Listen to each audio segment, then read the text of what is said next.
The Raven by Edgar Allan Poe.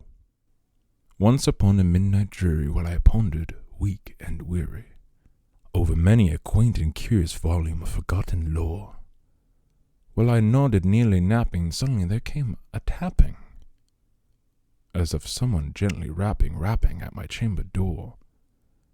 "'Tis some visitor," I muttered, tapping at my chamber door. Only this, and nothing more. Distinctly I remember it. It was in the bleak December, and each separate dying ember wrought its ghost upon the floor. Eagerly I wished the morrow. Vainly I had sought to borrow from my book surcease of sorrow of the lost Lenore, for the rare and radiant maiden whom the angels name Lenore, nameless here forevermore. And the silken, sad, uncertain rustling of each purple curtain thrilled me, filled me with fantastic terrors never felt before, so that now to the still beating of my heart I stood repeating, "'Tis some visitor entreating entrance at my chamber door, some late visitor entreating entrance at my chamber door. This is it, and nothing more." Presently my soul grew stronger, hesitating then no longer. "Sir," said I, "or madam, truly your forgiveness I implore, but the fact is I was napping, so gently you came rapping, and so freely you came tapping at my chamber door, that I scarce was sure I heard you." Here I opened wide the door. Darkness there, and nothing more. Deep into that darkness peering, long I stood there wondering, fearing, doubting, dreaming dreams no mortal ever dared to dream before.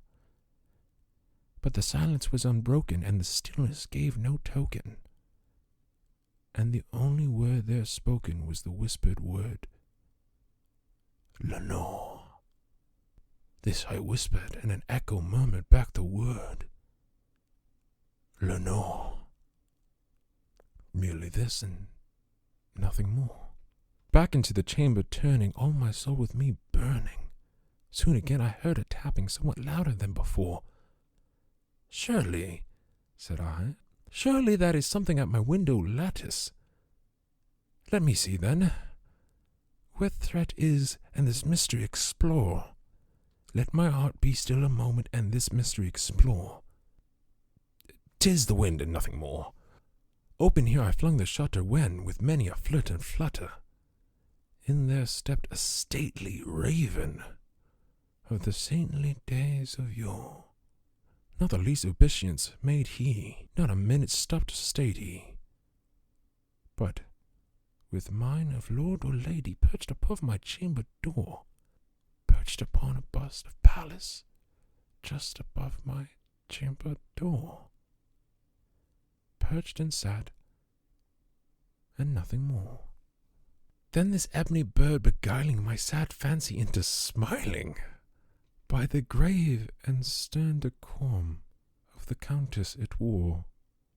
"Though thy crest be shorn and shaven, thou," I said, "art sure no craven, ghastly, grim, and ancient raven, wandering from the nightly shore. Tell me, what thy lordly name is on the night's Plutonian shore?"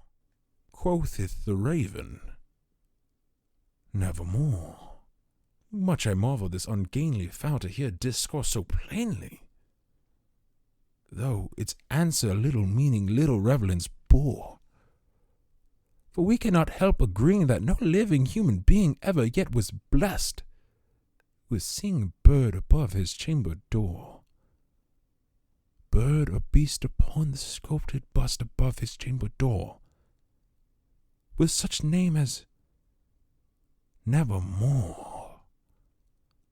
But the raven, sitting lonely on the placid bust, spoke only that one word, as if his soul in that one word he did outpour. Nothing further than he uttered, and not a feather than he fluttered, till I scarcely more than muttered, "Other friends have flown before. On the morrow he will leave me, as my hopes have flown before. Then the bird said, nevermore, startled at the stillness broken by reply so aptly spoken. Doubtless, said I, what it utters is only stock and store, caught from some unhappy master whom unmerciful disaster followed fast and followed faster, till his songs one burden bore, till the dirges of his hope that melancholy burden pour of nevermore. But the raven still beguiling my sad fancy into smiling, straight I wheeled a cushioned seat in front of bird and bust and door. Then upon the velvet sinking I betook myself to linking fancy unto fancy, thinking what this ominous bird of yore, what this grim, ungainly, ghastly gaunt and ominous bird of yore meant in croaking nevermore. This I sat engaged in guessing, but no syllable expressing to the fowl whose fiery eyes now burned into my bosom's core. This and more I sat divining, with my head at ease reclining on the cushion's velvet lining that the lamplight glowed o'er. But whose velvet violet lining with the lamplight gloating o'er? She shall press, nevermore.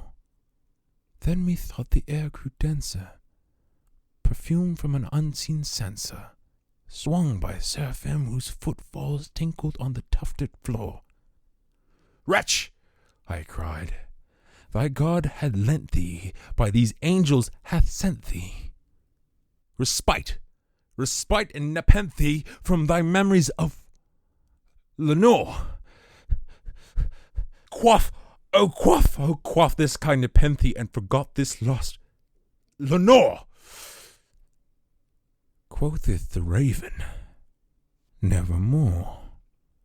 Prophet, said I, thing of evil, prophet steal, if bird or devil, whether tempter sent or whether tempest toss thee here ashore, desolate yet all unhunted, on this desert land enchanted, on this home by horror haunted, tell me truly, I implore, is there balm in Gilead? Tell me, I implore. Quoth the raven, nevermore. Prophet, said I, thing of evil, prophet still, if bird or devil, by that heaven that bends above us, by that God we both adore, tell this soul with sorrow laden, if within the distant Aden it shall clasp a Satan maiden, in whom the angels name Lenore. Clasp a rare and radiant maiden, in whom the angels name Lenore. Quotheth the raven, nevermore. Be that word our sign in parting, bird or fiend, I shrieked upstarting. Get thee back into the tempest and the night's Plutonian shore. Leave no black plume as a token of that lie that Soth hath spoken.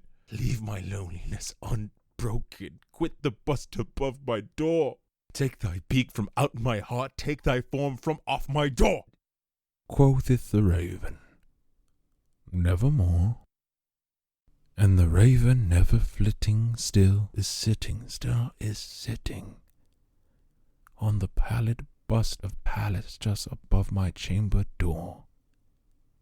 And his eyes have all the seeming of a demon's that is dreaming, and the lamplight o'er him streaming throws his shadow on the floor. And my soul, from out that shadow that lies floating on the floor, shall be lifted nevermore.